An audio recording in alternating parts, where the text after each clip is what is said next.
Hello.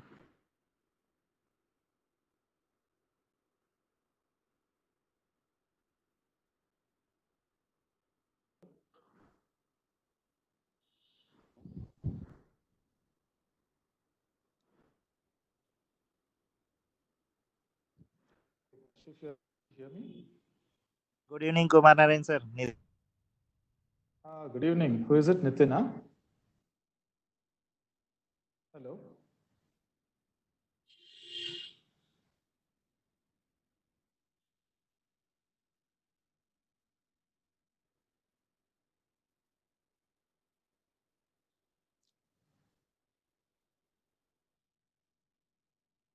Kashif, yes.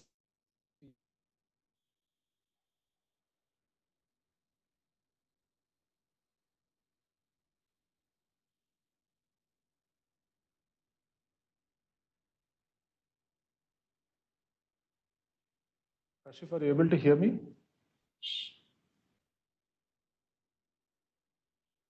Sir, we are able to hear you, sir. Okay. Yes, sir, we can hear you, sir, crystal clear. Okay, great, great. Okay. So you can share your screen also, sir, as well now. Yeah, shortly. The video is not visible. Video. Yeah, yeah. Just give me a little.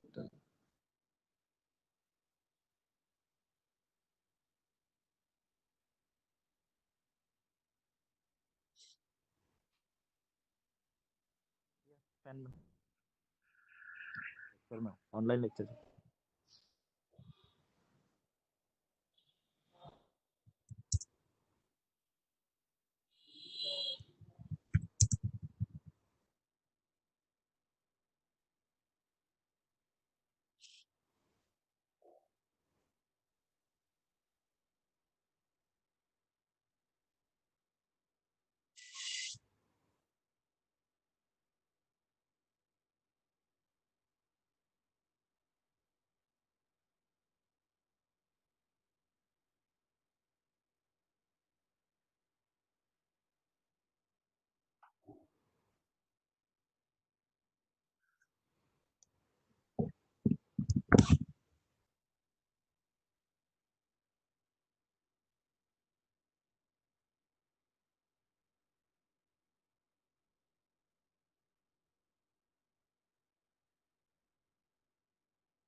Hello.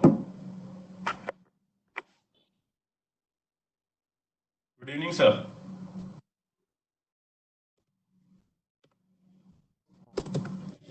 How are you, sir? Fine, fine. How are you? Good, good. Thank you. Yeah, So we'll just wait for a minute and then start. Yeah, sure. Yeah. Well, I can share my screen. sure, sir. Sure.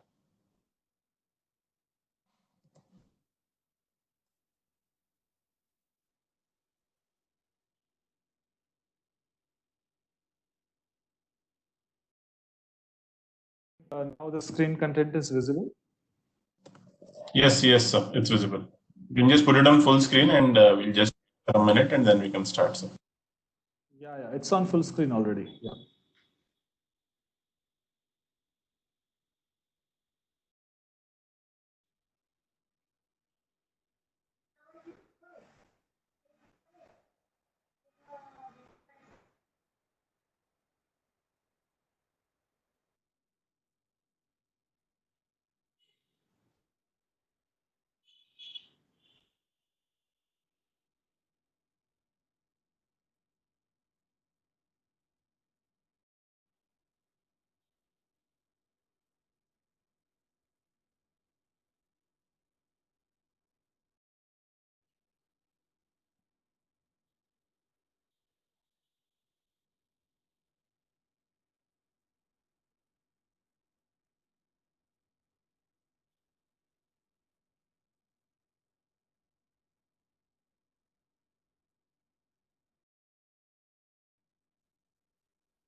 Yeah, so I just introduce her, just a quick intro, and then we can kind of start. So, good evening, everyone. Thank you for joining in the second session of the program, which is the Essentials of Cardiac Pacing by Dr. Kumar Narayanan. So, we had the first session on the last week on the 6th, which was on basic pacemaker concepts, pacing, sensing, threshold, and impedance. Today, Dr. Kumar is going to talk about pacemaker timing cycles. We have a couple of more sessions following week and the week after that to conclude on 27th of June. And without further ado, I request Dr. Kumar to start today's session. Thank you, sir, for taking time out of your busy schedule. And we look forward to having a great session today. Okay. Thank you, Sriram. So I hope all of you are able to see my screen and hear me clearly. So last session we covered the steps including pacing, sensing, threshold, etc. Today we are next important topic, which is pacemaker timing cycles. So again, here, this topic is important for two reasons. One is you need to understand the various annotations which you see on a programmer whenever you're interrogating a pacemaker. And number two, you need to be able to understand certain pacemaker behaviors as to why a pacemaker is kind of behaving in a certain way, or why it is pacing at certain times, or why it's not pacing at certain times. So if you understand the timing cycles, then you will be able to understand the way a particular tracing is looking and whether this is normal pacemaker function or abnormal pacemaker function. Is there something you need to troubleshoot? So what exactly are pacemaker timing cycles? They are a set of rules you can think of which govern the timing of events, or you can think of it as a beat by beat behavior of a pacemaker in response to changes which are happening, which are either intrinsic events or paced events. Essentially, what can a pacemaker do when we say that it is responding to changes in events? It can either pace or it can inhibit itself from pacing. Really, these are the only two things it can do. So, in other words, if you want to put it simply, you can say that the timing cycle made by the pacemaker as to when to pace based on beat to beat intervals and certain rules which have been given to the pacemaker. So these are essentially what are timing cycles. Now, one important difference which you need to understand right at the outset is that we are accustomed to thinking in terms of heart rate in beats per minute, whereas the pacemaker really is seeing events in terms of intervals. So an interval between two events. And considering that your heart rates are typically in the range of 60 to 100 beats per minute, the beat-to-beat interval is more conveniently measured in milliseconds rather than in fractions of a second. So this is important to mind. The pacemaker has to make a decision from beat to beat. It's not going to look at the whole picture over 1 minute and then wait and decide. That's not the way things work, because we need to be making real-time decisions on a beat-to-beat basis. So that it is going to do based on intervals. And how will you convert from intervals to rates per minute? It's by the given interval in milliseconds, because a minute contains 60 seconds, which is equal to 60,000 milliseconds. So this distinction you need to keep in mind. Now, two periods which we talked about briefly in the previous session, the blanking and the refractory period. These are pretty important in governing timing cycles, so we'll just define it again. So what is a blanking period? After every sensed event, we talked about sensing in the last session. Every intrinsic event is going to be sensed by the pacemaker. And after every sensed event, the pacemaker turns off the sense amplifier. It suspends sensing completely for a very short period of time, so that any event occurring during that period of time is completely not seen by the pacemaker. That is a blanking period. Okay. The function generally of the blanking period is that the same event shouldn't be sensed twice. If an R wave has occurred in the ventricle, it should not see the same R wave twice, because every depolarization has a certain duration to it. To sense it, and then no more after that. So it basically blanks itself as soon as the event is sensed. Secondly, pacing spikes which are given by the pacemaker are pretty high voltage compared to the intrinsic events. So that high voltage should also not cause a spurious sensing by the pacemaker. So for these two functions, it utilizes the blanking period where the sensing amplifier is completely blind. The next period is the refractory period, which typically immediately follows the blanking period. Here the sense amplifier is enabled, so the pacemaker has its eyes open, but it does not take this event to alter timing cycle. So the sensed events do not alter the timing cycles in the refractory period. So you need to keep these two in mind, as these are going to be recurring themes. So let's start with a simple one, which is single chamber timing cycles. So you know the NBG codes for pacemaker, where you typically use 3 or 5 letters to talk about the type of a pacemaker. So the first letter basically talks about the chamber which is paced. The second letter talks about the chamber being sensed. And the third letter talks about the response to sensing. So AAI means it paces the atrium, it senses the atrium, and inhibits itself in response to a sensed event. So most of the time, the single chambers will be the inhibitory response. So similarly, VVI, which is the most common term which you would have all heard, paces the ventricle, senses the ventricle, inhibits itself in response to a sensed event. So these are pacemakers which have a single lead, either in the atrium or in the ventricle, and they are timing cycles. So VVI is the most common implanted pacemaker which you will come across. So let's start with that.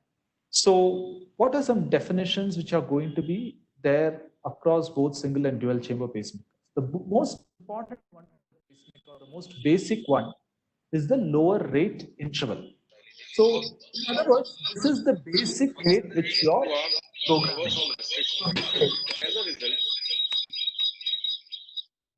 disturbance. Okay, so the lower rate is what you program as the lowest rate which is allowable before the pacemaker would pace. So you will be familiar with the lower rate of a pacemaker being defined as 60 beats or 70 beats. But as I said, the way the pacemaker is going to look at this is in terms of the lower rate interval. So suppose you set a lower rate of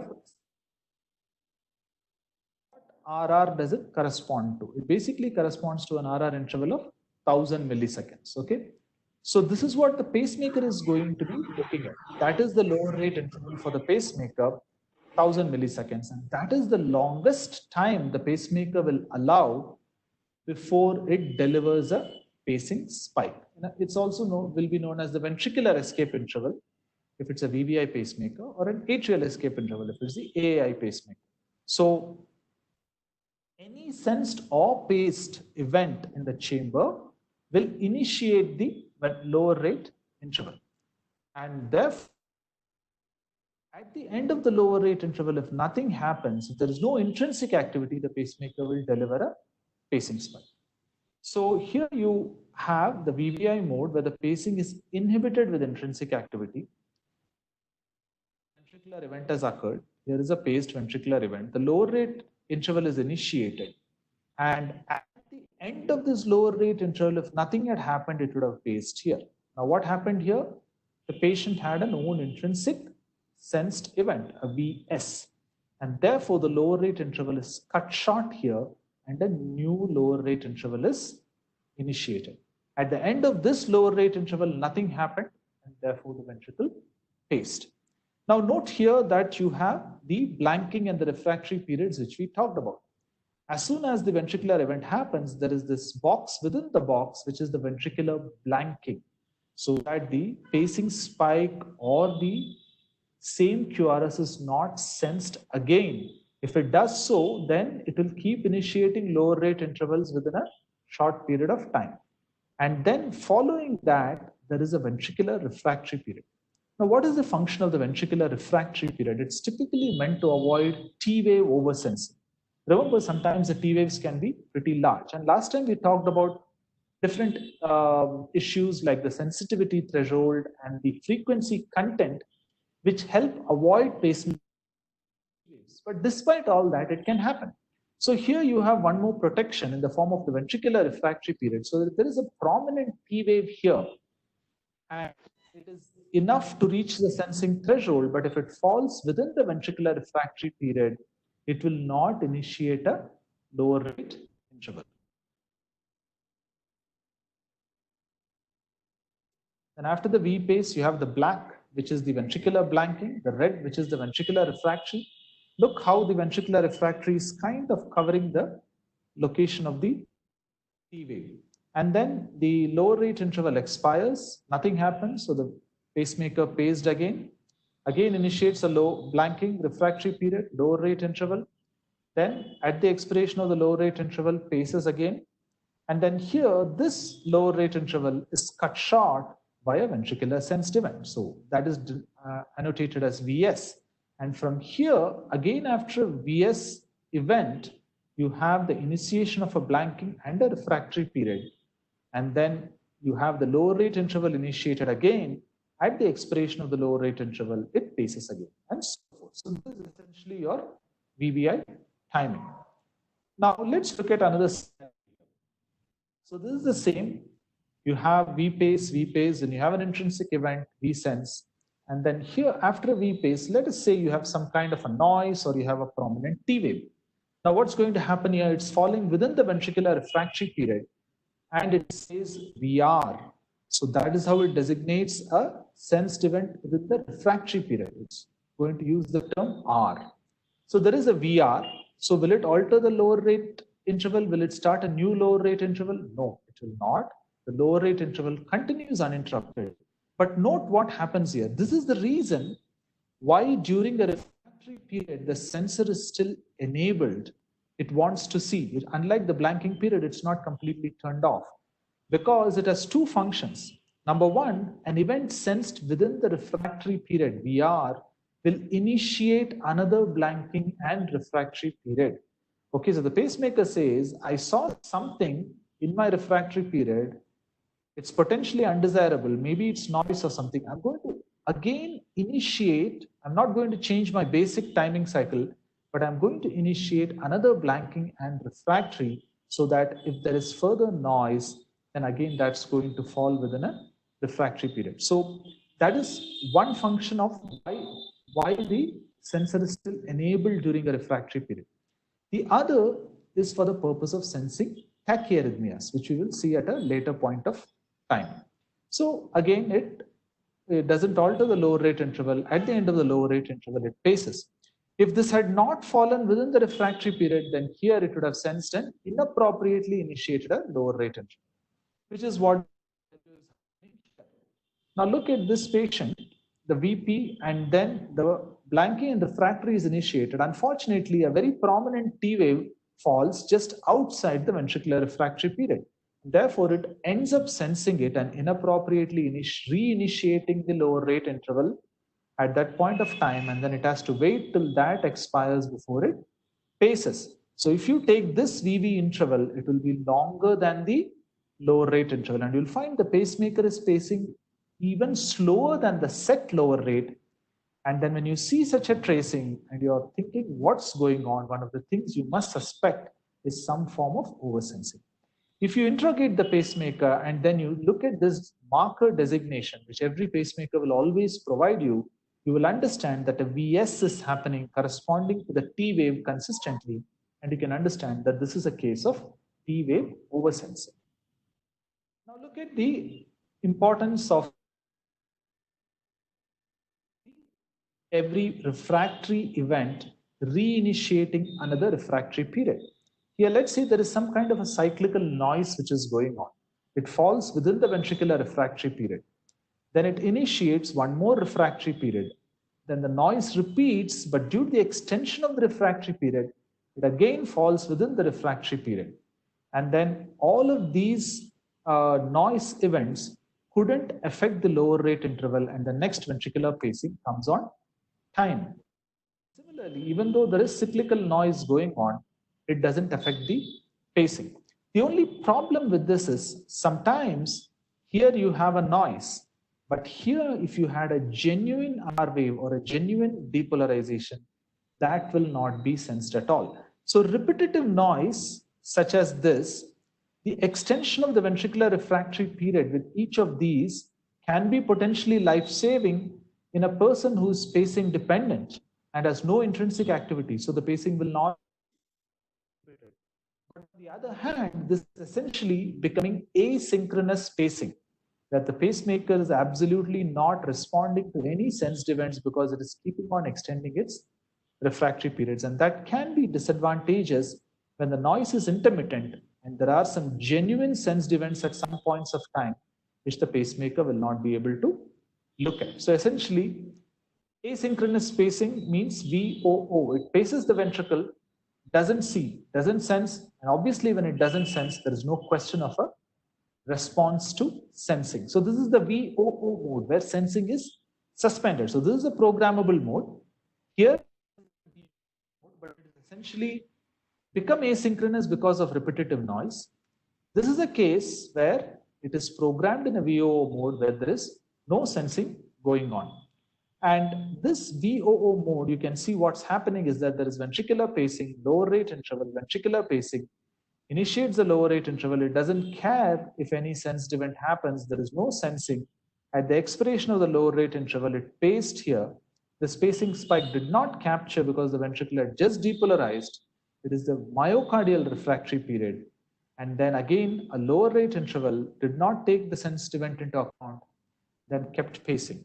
Now, this can sometimes, the VO can be sometimes risky in a patient with own activity like that, because here the pacing spike did not manage to capture.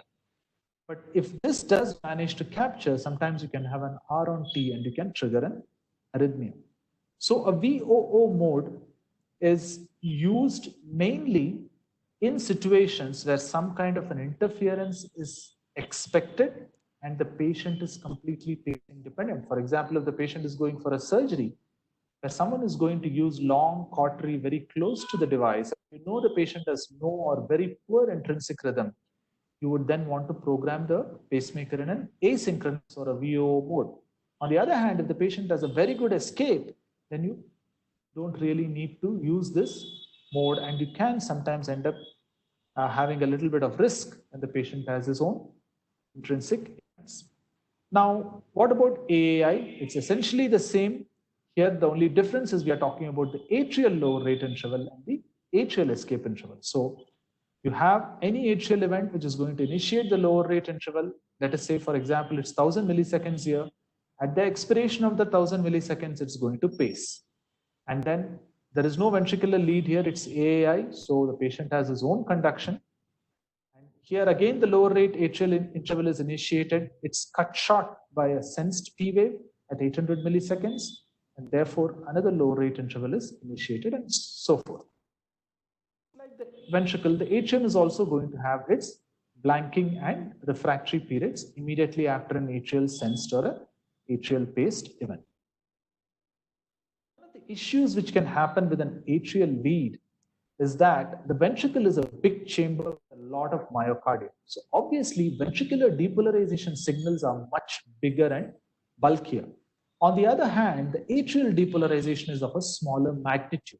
Therefore, in order to ensure that atrial events are sensed appropriately, you need to program the atrial sensitivity accordingly. The atrial lead is typically programmed in a more sensitive fashion than the ventricle.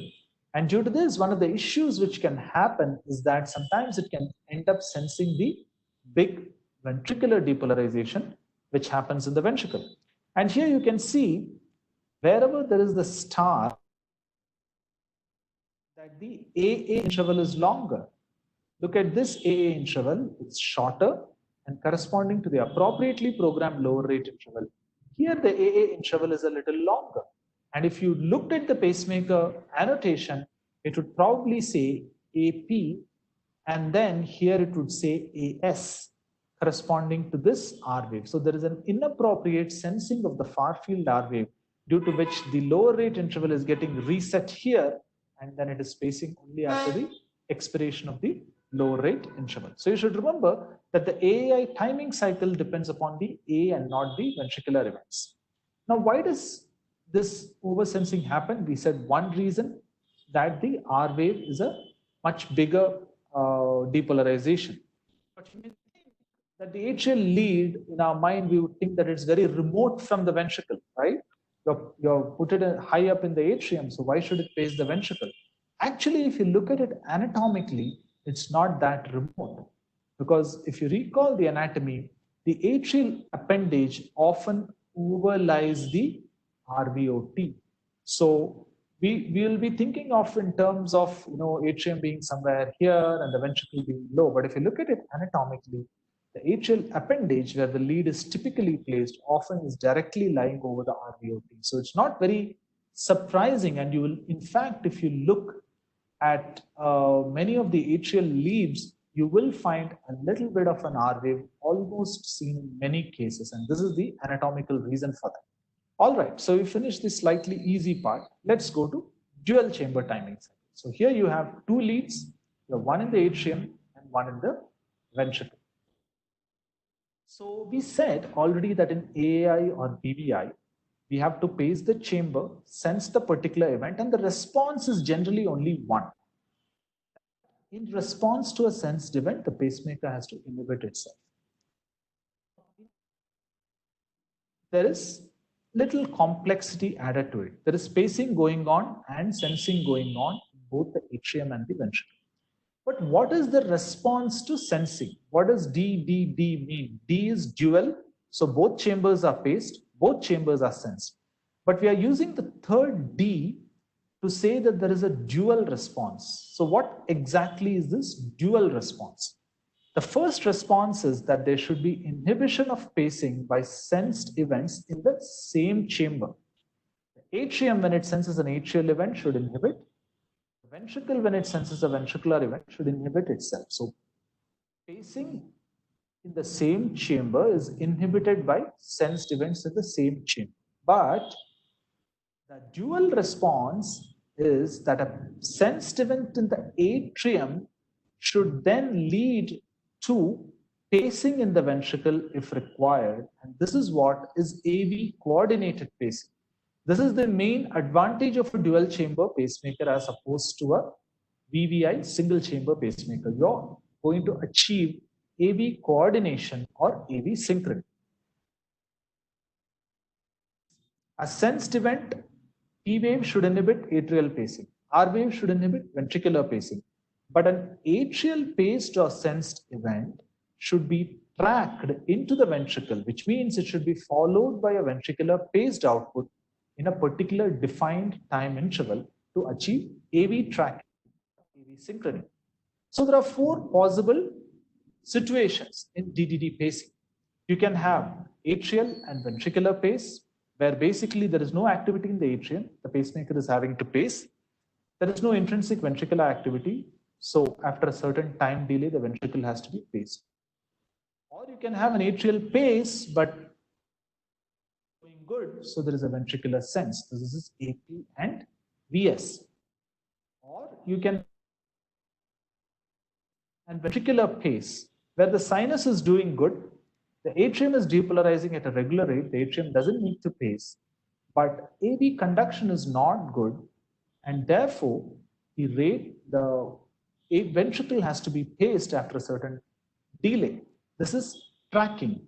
The sensed atrial event or the sinus driven rate is being tracked into the ventricle.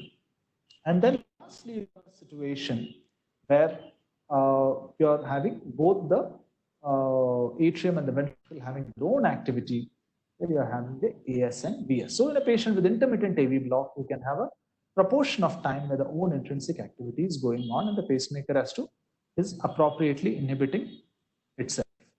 All right, so there are more timing parameters for DDD as compared to single chamber.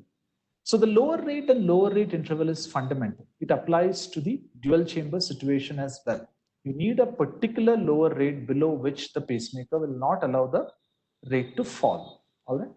Then you have two other intervals. You have an AV interval, which is basically from the A to the V, and then you have a VA interval, the other way around, from the V to the A. So we'll see how that works. Then you have something other than the lower rate interval, upper rate interval. We'll see what that is. Then we have already seen blanking and refractory periods, but there are a few more in a dual chamber pacemaker compared to. So let's take these one by one. So what is the AV delay? The AV delay is basically the maximum time after an atrial event which the pacemaker will allow before delivery of ventricular pacing. So this is a programmable value, and this is a pretty important value where you have to program it taking into account various issues. So you can have the AV interval being initiated after either a sensed atrial event, which is called sensed AV delay, or after a paced atrial event, which is called the paced AV delay. AV interval is an important thing so you can achieve optimal AV coordination. If your AV delay is too long, then what's going to happen is that your next P wave is going to come pretty soon in the ventricular filling cycle. So if you keep the ECG in your mind, you have your P and your QRS. If your AV delay is too long, then after that QRS, the next P wave is going to come relatively sooner in diastole, and this is going to cause impaired ventricular filling. On the other hand, if you keep too short an AV delay, you will find that you don't give any opportunity for intrinsic conduction to come through. And this we will see in later sessions when we talk about some pacemaker algorithms is important because you don't want to unnecessarily pace the ventricle. Unnecessarily over-pacing the ventricle is deleterious. You really don't want to pace in case intrinsic conduction is there. So you have to achieve the balance. So then we talked about paced versus sensed AV delay. Are they going to be the same value? No. The sensed AV delay is typically programmed shorter than the paced AV delay. And why is that? There are two reasons for this. Number one, if you look at the fact of a sensed AV delay, the depolarization is coming from the sinus node. The atrial lead is maybe sitting in the right atrial appendage, or it's sitting in the right atrial lateral wall or somewhere. It will be a short duration before the intrinsic depolarization reaches the atrial lead. So that will cause the sensing to be a little delayed. The other reason why the sensed AV delay is kept shorter, on the other hand, if you take the right from the atrial lead of the pacemaker. So the pacemaker straight away knows as soon as there is a paced event that the paced event has happened. So it's very efficient and immediately recognizable. Secondly, when an intrinsic atrial depolarization happens, just like the His-Purkinje system is the best and the quickest way of depolarizing the ventricle, the intrinsic atrial activity from the sinus node is also the quickest and the most efficient way to depolarize the atrium. And this is especially important with respect to left atrial depolarization. So if you think about it, the sinoatrial node is sitting in the superolateral right atrium. It's in one corner. The usual sinus activity, would there be a big delay between right atrial and left atrial activation? It turns out that that is not the case because there are specialized intraatrial conduction fibers which depolarize and conduct extremely rapidly to the left atrium. So these on the roof of the atrium, which is known as the Bachmann's bundle, and the presence of this rapidly conducting tract ensures that the left atrium is depolarized with a short delay after the right atrium, or the delay is minimal. And this is important, otherwise there will be a discrepancy between the right-sided AV synchrony and the left-sided AV synchrony. So that kind of an efficient activation is taken care of when there is intrinsic atrial depolarization. So you need to have only a short AV delay, by which time the atrium is all the atrium is depolarized. On the other hand, if you're pacing from an alternate site in the atrium, it has to go and slowly recruit these tracts, which will take a little more time. So for both of these reasons, you need to give a little longer paced AV delay as compared to a shorter sensed AV delay. The other, just like in the normal physiologic situation of the conduction system, the AV delay cannot stay fixed at all rates. Now, you yourself have seen many ECGs. You'll find that if the heart rate is slow, the AV delay will be a little longer. If the heart rate is faster, as when you're exercising or for whatever physiologic reasons, the PR interval is going to progressively, correspondingly shorten. And you need to mimic this physiology. And therefore, most modern pacemakers incorporate what is known as a rate adaptive or dynamic AV delay. Now, again, all of these are programmable, and we will see what are the various parameters which the programming of the AV delay can affect. Interval we talk about is the VA interval. This is also known as the atrial escape interval. So here we said that after an atrial or a paced, sensed or a paced event, a certain interval is initiated, the AV interval. At the expiry of that AV interval, the ventricle will be paced. As soon as a ventricular paced or sensed event happens, another interval called the VA interval is initiated. And if nothing happens by the expiry of the VA interval, the next atrial pacing is the atrial escape interval. So how does the pacemaker calculate the VA interval? It basically takes the lower rate interval, for example, if it's 1000 milliseconds, and it subtracts the AV delay from the lower rate interval. So here, if you take 1000, you subtract the AV interval 200 milliseconds, and what is remaining 800 milliseconds is the VA interval. So AV interval plus VA interval equals the lower rate interval. So basically here, we already said that a non is basically going to start a new VA interval. So here in a dual chamber pacemaker, when we are talking about the VA interval, you can have two different types of timing. But you can count the lower rate interval either of the ventricle or of the atrium. So it's ventricular based timing or atrial based timing. So in a dual chamber, you have this option. So what is the difference? So without making it too complicated, if you're having ventricular timing, the VV interval can never fall below the lower rate interval. If it's 1000 milliseconds, the V to V cannot be longer than 1000 milliseconds. It's counting the lower rate of the V. If you're having an atrial based timing, then the AA interval is what is going to be sacred, and depending on the AV delay, the VV interval can be slightly longer than the AA interval. So how does the pacemaker achieve this? In a ventricular based timing, the VA is fixed, and if a V occurs interval, the VA interval gets reset and another VA interval gets started. So the V event during the VA interval is important.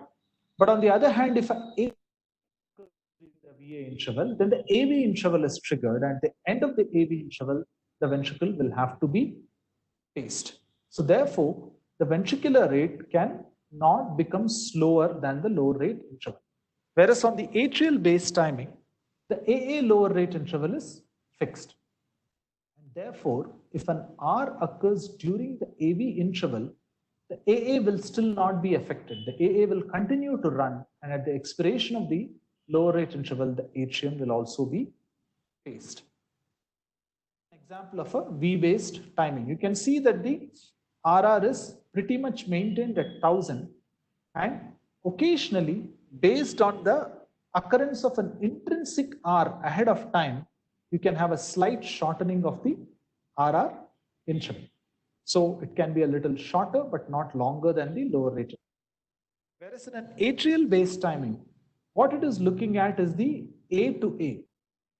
And as long, and here, for example, when the PR interval is pretty much fixed at 160, also fortuitously becomes 1000. But here, for example, if you have lack of a R wave and then there is a little longer AV milliseconds and then the ventricle has to be paced, the RR can be slightly longer, because what the counting is the AA interval, and because of a slight delay in the here the AV delay, you can have a slightly longer RR. So just by looking at the RR interval in a dual chamber pacemaker, you can make out whether the pacemaker is following a A based or a V based time. All right, so let's talk about the blanking and refraction. Why do you need more periods in a dual chamber pacemaker? This is basically to prevent something known as crosstalk. So we already talked about a small example of crosstalk when we talked about the AAI pacemaker in a properly sensing the far field R. In a dual chamber pacemaker, both the issues are possible. You can have an atrial lead which is inappropriately sensing events from the opposite chamber, that is the ventricular chamber. Less commonly, but sometimes possible, you can have the ventricle sensing inappropriately, for example, the atrial pacing spike or an atrial depolarization. Now, if such an oversensing happens, it leads to inappropriate pacing inhibition in that particular chamber. And therefore, in addition to same chamber blanking and refractory periods, you also need to have cross-chamber blanking and refractory periods in a dual chamber pacemaker. So let's look at the ventricular channel in a dual chamber pacemaker, right? So this bar is totally talking only about the refractory periods in the ventricular channel. Now let's focus on this part first. We already know that a ventricular paced or sensed event will initiate a ventricular refractory period. And actually the first part of this should be black, which is going to be the ventricular blanking period. So a ventricular blanking period and a ventricular refractory period. This is the same as a single chamber pacemaker. In addition to that, here after an atrial spike, you're having a post-atrial ventricular blanking, PAVB. So because it doesn't want to falsely see this big spike in the atrium, the ventricular channel is also closing its eyes briefly when an atrial pacing spike is delivered. So this is the post-atrial ventricular blanking. And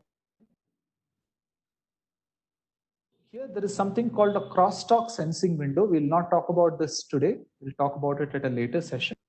And then you have the, here in this part, you have the sensing window or the ventricular to be able to detect a intrinsic R wave so that then the ventricular pacing will be inhibited. So here you have ventricular blanking, ventricular refractory period, but you also have a post-atrial ventricular blanking. It's a little one more period is there in the A.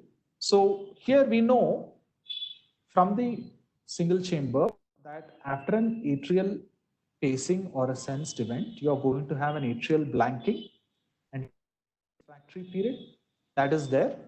But in addition to that, after a ventricular post-ventricular atrial blanking, PV-AB. So there you had post-atrial ventricular blanking. Here you have post-ventricular atrial blanking. And here, following that, you also have something known as post-ventricular atrial refractory period, or PVR. Now, the function of the post-ventricular atrial blanking is fairly it's fairly straightforward. That don't want to sense the ventricular pacing spike. The function of the PVAR for the post-ventricular atrial refractory period is a unique one, which is to prevent what is known as retrograde P waves. We'll talk about this. One more interval to finish off with the dual chamber intervals is the upper rate or the maximum. We talked about the low rate interval. And if it falls, if the low rate interval is exceeded, pacemaker is going to pace. The distinction we said in a dual chamber pacemaker is that you need AV tracking. Sensed events or paced events in the atrium should be tracked with the appropriate AV delay to the ventricle.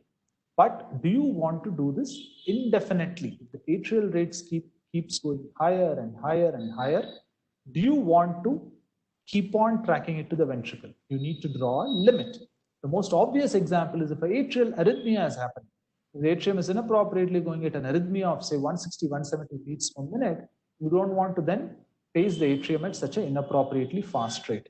So you need to set a limit, which is basically the upper rate or the maximum tracking rate. The fastest rate at which the atrial activity will be tracked 1:1 to the ventricle. That is the upper tracking rate or the maximum tracking rate. And corresponding to that, you will have an upper rate interval. If the upper tracking rate is 120 beats per minute, just as an example, so 60,000 by 120, 500 milliseconds will be your upper rate interval. So this is the additional interval dual chamber pacemaker.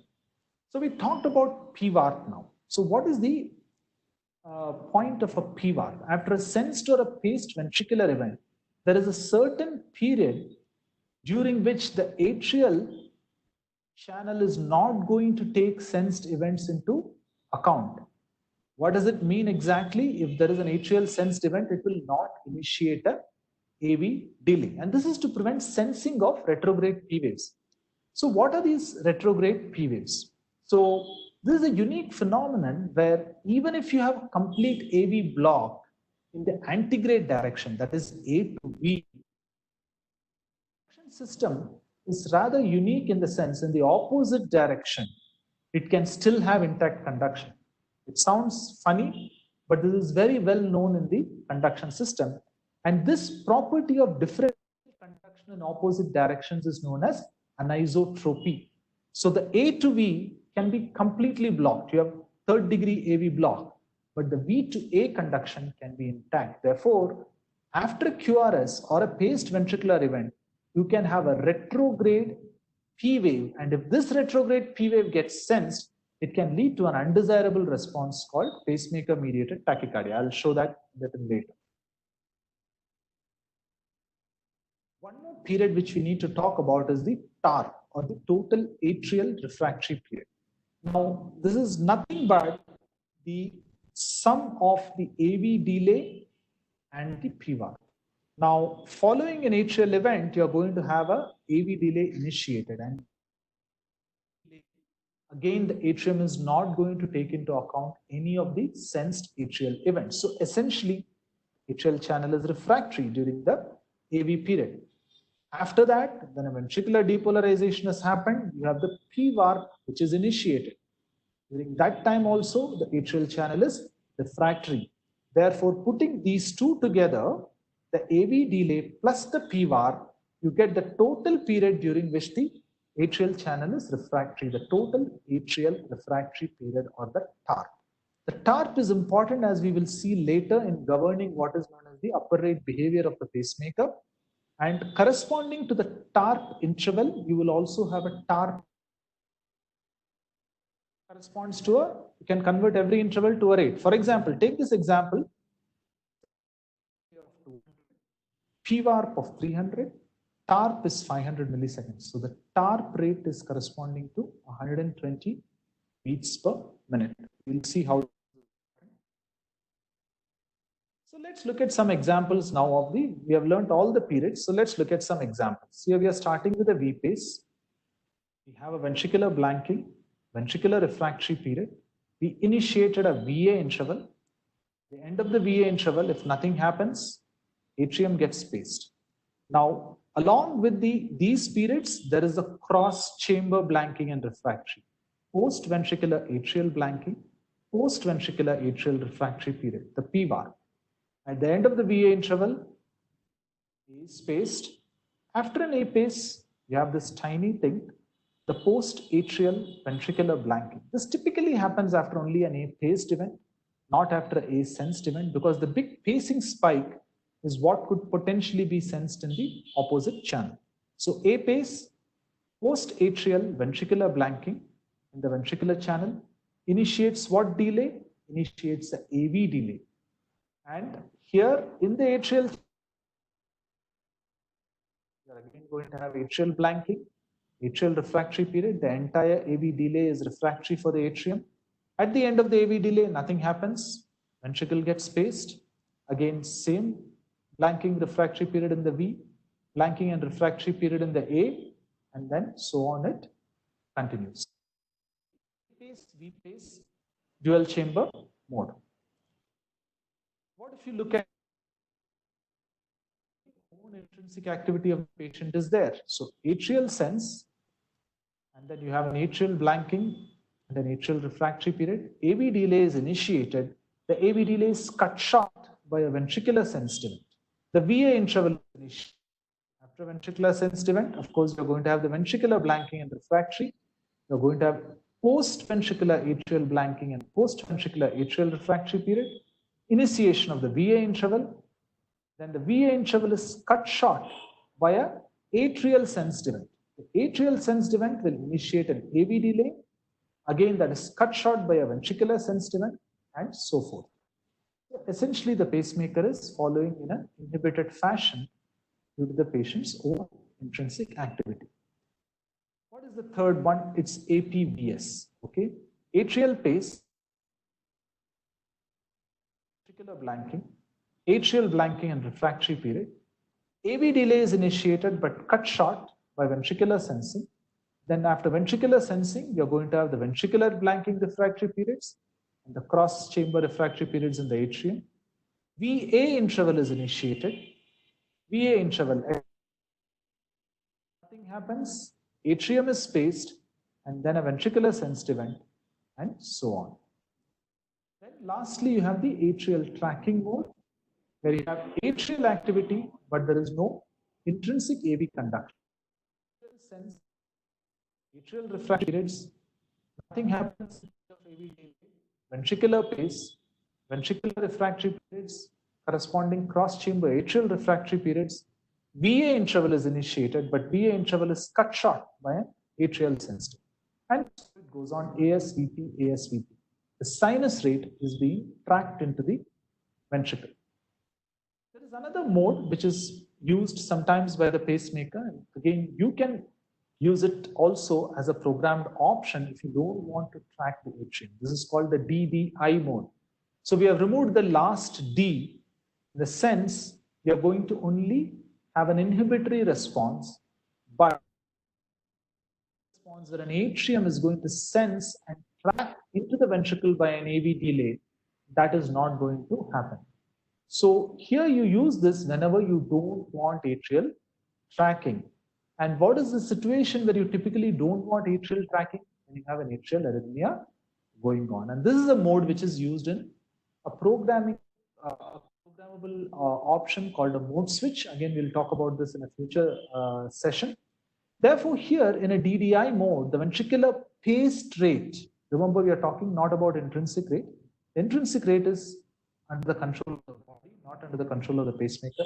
The ventricular paced rate in a DDI mode can never increase beyond the lower rate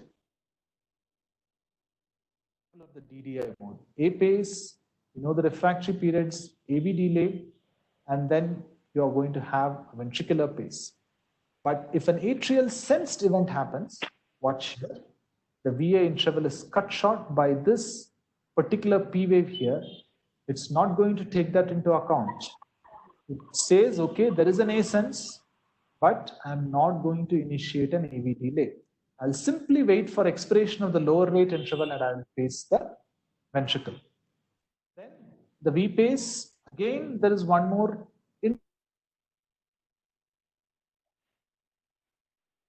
which the pacemaker sees, but it's going to not initiate an AV delay. Nevertheless, the patient conducted on his own and you had a ventricular sensed event. After the ventricular sensed event, the pacemaker is going to reinitiate the lower rate interval. So here essentially the sensed events do not initiate an AV delay. Only a paced event can initiate a AV delay. That is a DDI timing. So let's come back to the PVAR. We already talked that we do not want to sense the retrograde P waves. And this is an example of a situation, a common situation where a retrograde P wave can happen. So if you follow this, we have our intrinsic activity ASVS, then you have a APVS, then you have a PVC.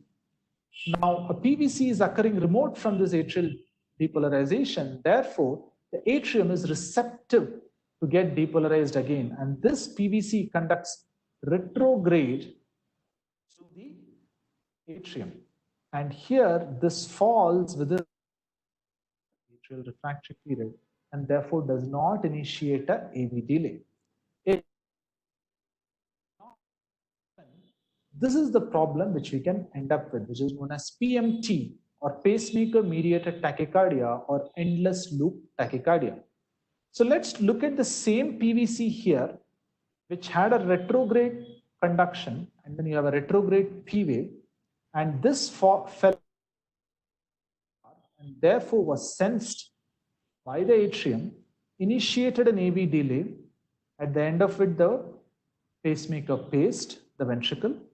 This paced beat again had a retrograde P wave, which fell outside the PVAR, was sensed by the atrium, initiated an AV delay, paced, again retrograde P wave, again initiation of an AV delay, and therefore this can repetitively start pacing the ventricle at a fast rate. And how fast will this rate be? This will be at the upper track. An example of a pacemaker mediated tachycardia. So you can see this tachycardia which is running, and you will be able to diagnose this. Number one, the pace rate will be pretty much equal to the upper rate interval or the upper tracking rate of the pacemaker. And secondly, if you take a 12-lead ECG, you will find that the P waves will be inverted in the inferior leads. Why? Because the P waves are retrograde. They are coming from ventricle to atrium, from below to above. And you will typically find inverted P waves in the inferior leads. So then if you see this combination, you must suspect a PMT. So that is why you keep a PVARP in order to prevent the occurrence of this pacemaker mediated tachycardia. But as we just saw in this example, sometimes the retrograde P wave can fall outside the PVARP. So you need to keep the PVARP long, but how long? Can you keep prolonging it indefinitely so that you never sense a retrograde P wave? You can't do that because of the issue what we talked about, the total atrial refractory period. We remember that the AV delay plus the PVARP is equal to TARP. If you prolong the PVARP or if you prolong the AV delay, you also prolong the TARP. And why is this important? Let us have a. This is important because we are going to now discuss something called the upper rate behavior of the pacemaker. So we already talked about the basic function of dual chamber pacemaker, which is basically AV tracking. But you don't want it to be too fast, especially if there is going to be an atrial arrest. You need to set a limit, and beyond that limit, the pacemaker is not going to track one-to-one atrium to the ventricle. What happens, therefore, if the atrial rate, for example, the sinus rate itself, suppose it reaches the upper rate limit, what is going to happen? If your upper tracking rate is 120, will it be that the ventricular paced rate, as the sinus rate increases, the ventricular paced rate will reach 120 and then keep staying at 120? Is this what will happen? It turns out that it doesn't behave like that. There is a specific way the pacemaker behaves when the rates start reaching the upper rate, and this particular pattern is known as the upper rate behavior. What are the two types of upper rate behavior? There are essentially two types of response. The first one, which should happen ideally in a properly programmed pacemaker, is known as the pseudo AV Wenckebach. It looks pretty much similar to a physiologic Wenckebach. So let's see what starts happening as the sinus rate starts reaching the upper rate interval. So you have follow this graph from left to right. So you have the atrial sensed event, have the AV delay, you have the ventricular paced, no problem. The VA interval is cut short by a next atrial sensed event, which is coming pretty quickly because there is a sinus tachycardia going on. It initiates an AV delay. Now the AV delay has expired here, but there is a problem here because there is one more interval right below, which is the upper rate interval. Remember, we said that the pacemaker will not allow the ventricular rate to exceed the upper tracking rate. In other words, the VV interval cannot be shorter than the upper rate interval. So the AV delay has expired, but not the upper rate interval. So what the pacemaker does, till the upper rate interval is reached, then it paces. So the AV delay gets prolonged a little bit. Now, thanks to that, the atrium, which is running at a very steady rate, the next P wave is going to come even earlier relative to this QRS. AV delay is initiated, but the upper rate interval is not satisfied. Little more stretching of the AV delay. So the AV delay gets stretched a little more here compared to here, then ventricular paced. Due to this, the next atrial event comes even earlier, corresponding to this QRS. To satisfy the upper rate interval, the AV delay has to be stretched even more. So little more stretching of the AV delay before the ventricular paced event happens. And then here, this particular A comes even earlier, even more stretching of the AV delay, ventricular paced. And then here, the P wave comes very early and it says unsensed. And why is this unsensed? Because you have the P warp. Because immediately after the ventricular event, you're going to have a post-ventricular atrial refractory period. And if a normal P wave comes soon enough, it will fall within the P warp. It will not be tracked. There is no ventricular pacing here. Then you have the next sinus beat coming, which is tracked with a normal AV delay with a ventricular pace. This cycle will be itself from a normal AV delay, little prolongation, more prolongation, more prolongation, more prolongation, and block. So resembles the usual AV Wenckebach, which you see in a Mobitz type 1 block. It's pretty much similar looking phenomenon to that. But the reason why this is happening is a problem of the AV delay in order to satisfy the upper rate interval, with finally one P wave falling within the P warp, which is not going to be tracked. What if the sinus rate even exceeds beyond that, right? If it exceeds even beyond that, what's going to end up happening is that every other P wave, one P wave will get tracked, but the next P wave will end up falling within the P warp, and it will not get. You have A sensed, V pace. The next A sense is coming so fast that it's falling within the P warp.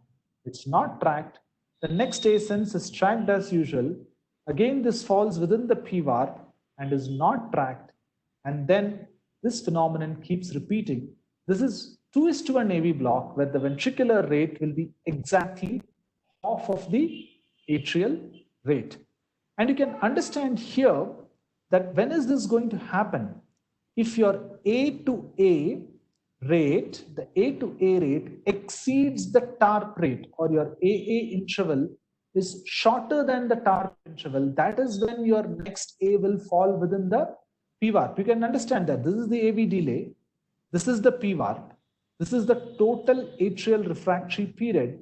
So any A wave, if it falls within the TARP, is not going to get tracked. So what is the 2:1 block rate of a pacemaker? It is basically corresponding to the TARP rate. Okay, so you can calculate the 2:1 block rate of a pacemaker as 60,000 divided by the TARP in milliseconds. For example, if you have an AV delay of 150 milliseconds and a PVAR of 250 milliseconds, what's going to be the 2:1 block rate?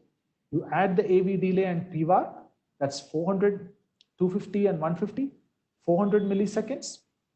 And your TARP rate works out to be 60,000 by 400, which is 150 beats per minute.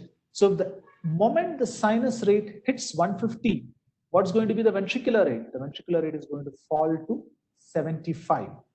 What will be the rate when the atrial rate goes to 160? It's going to be 80 beats per minute. So sinus rates or atrial rates exceeding the TARP rate will result in 2:1 AV block, with the ventricular rate being half of the atrial rate. So this is a graph which shows the upper rate behavior. Now below the lower rate, so here is the atrial rate on x-axis, ventricular rate on y-axis. This is the upper tracking rate.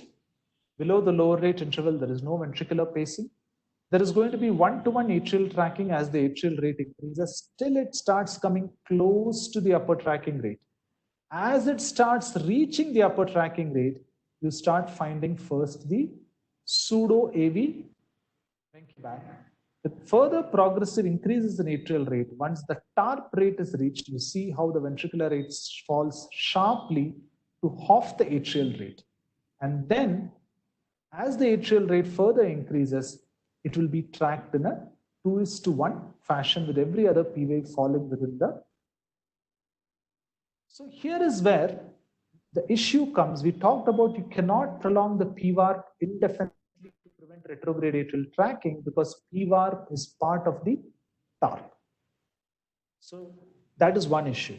Second issue is you should have a healthy upper rate interval, in the sense it should be short enough to permit atrial tracking at physiologic rates. Now, why do we need a atrial tracking? To some extent, because a person exercises, a person is anxious or whatever.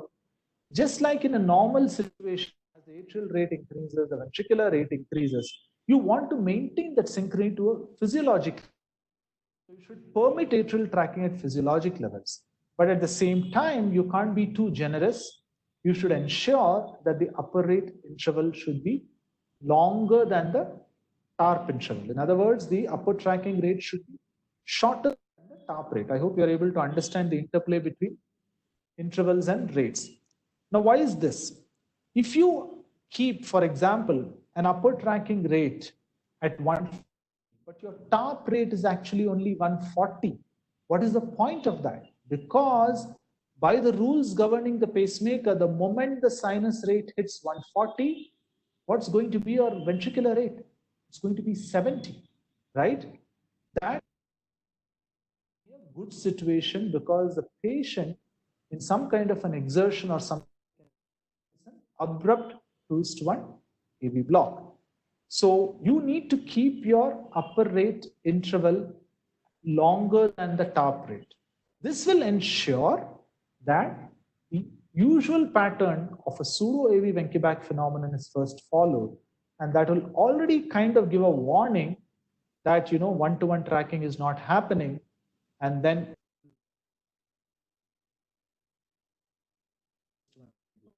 now remember, this is important for you to understand the concept, but most modern pacemakers already have safeguards built in where it will not allow you to program the upper rate interval shorter than the TARP interval. But this is important for you to know the concept.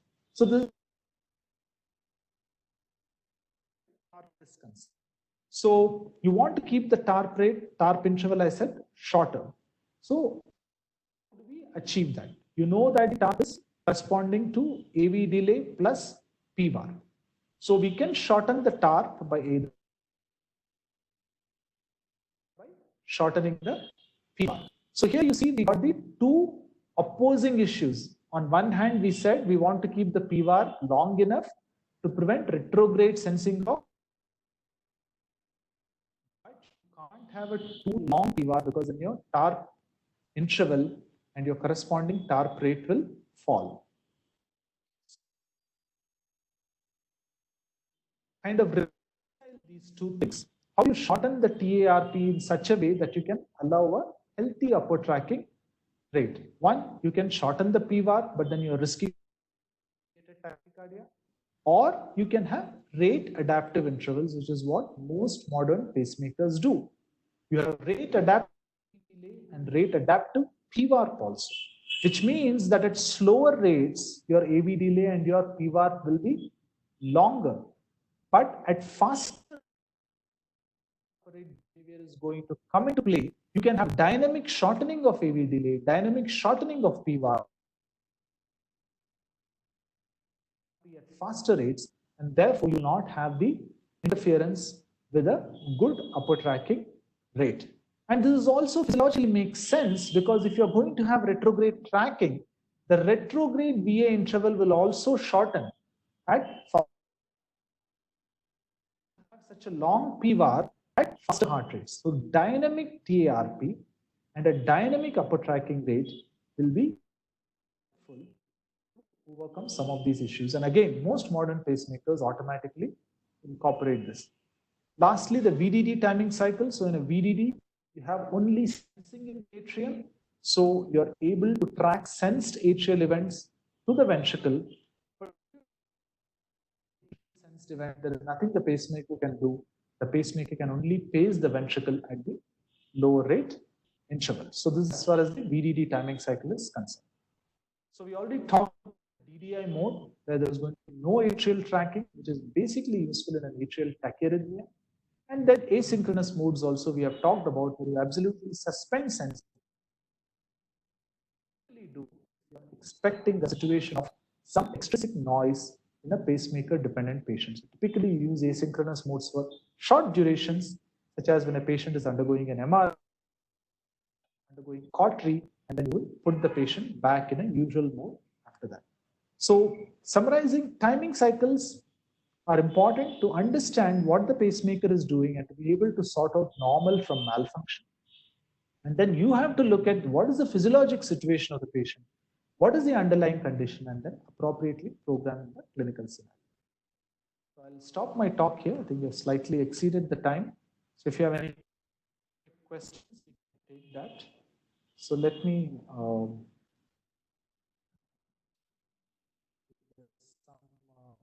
questions here. All right. So,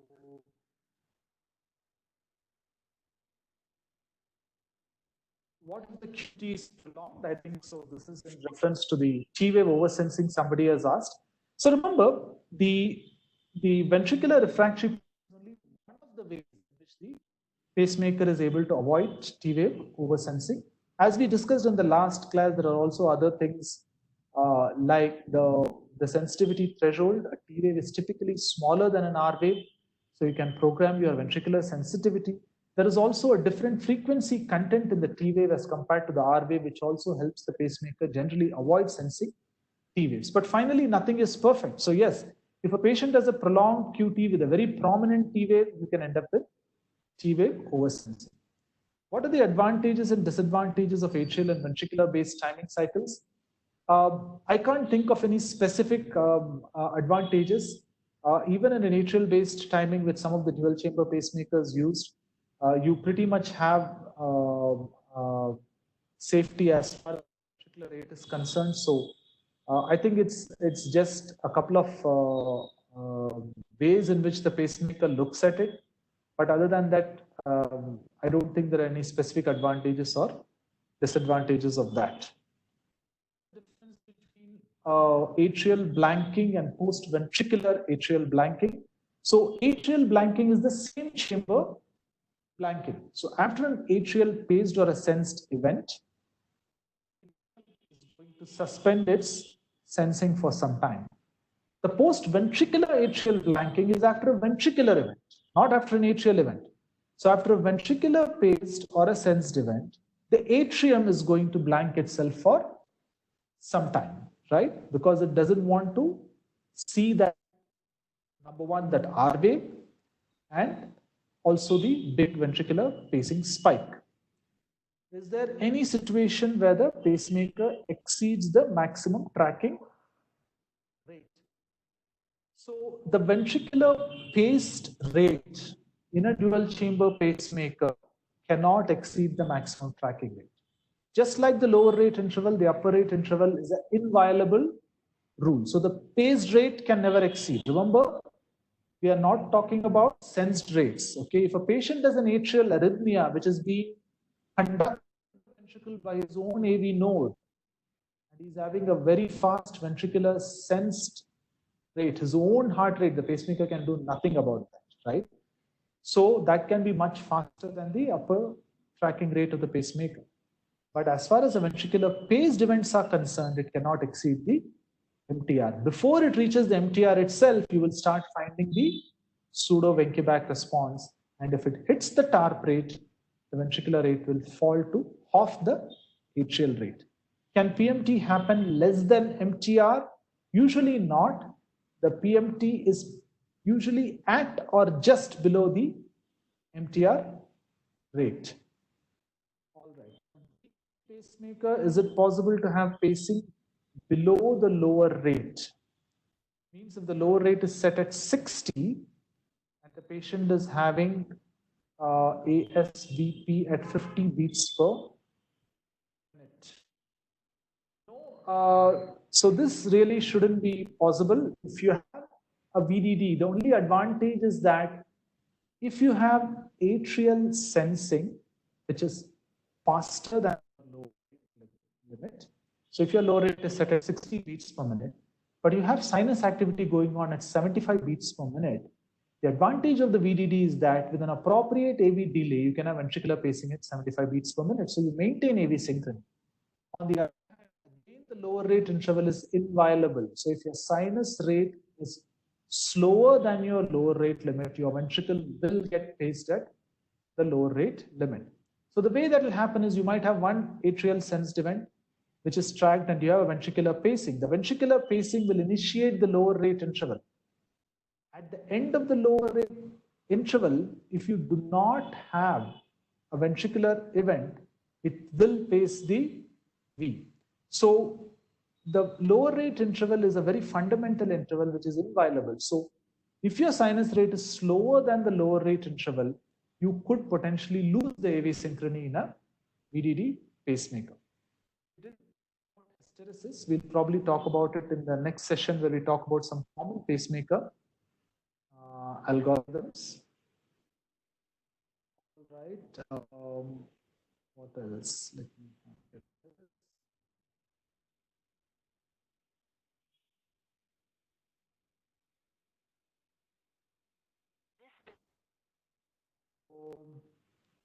I think these are the questions. So I think if there is nothing else, we'll conclude this session. So we are going to have 2 more sessions where in the next week, we are going to talk about some of the common pacemaker algorithms. Again, that's an important session which I'll encourage everybody to attend because many of these algorithms are misunderstood and sometimes mistaken for pacemaker malfunction.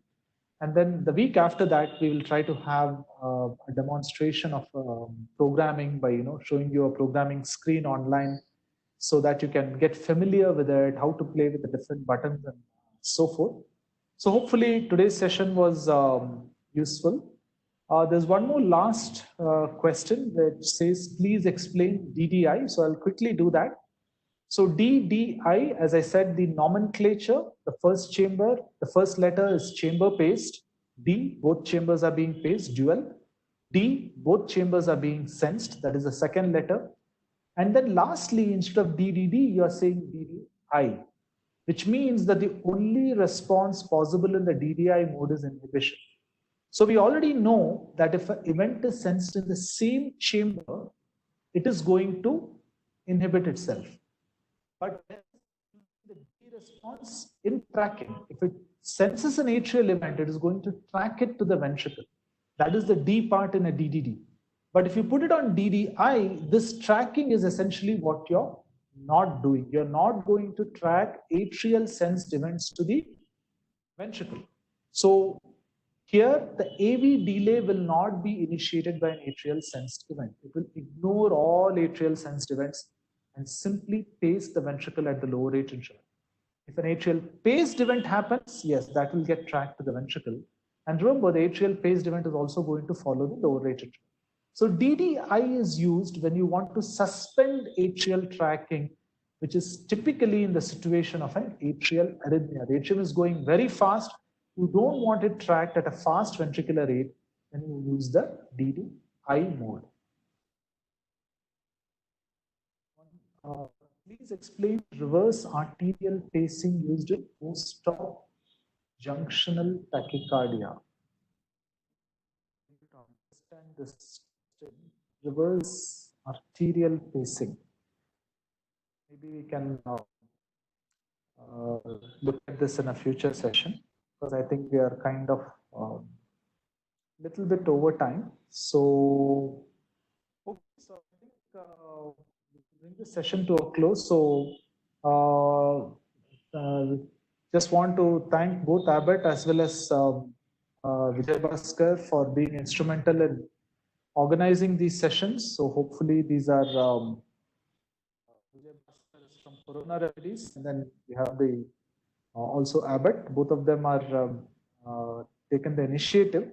So hopefully, these sessions will benefit you to be able to more confident in handling the pacemaker programming. So thank you. Any other comments, Sriram or Kashif? No, sir. Thank you. Thank you for the wonderful talk, sir. So definitely, I would like to request everyone to join next Saturday. That is on 20th June, and the agenda will be common pacemaker algorithms. So definitely, sir. Thank you for the wonderful talk, sir. All right, then. Have a good evening. We'll see you next week. Okay, sir. Thank you, sir. Thank you.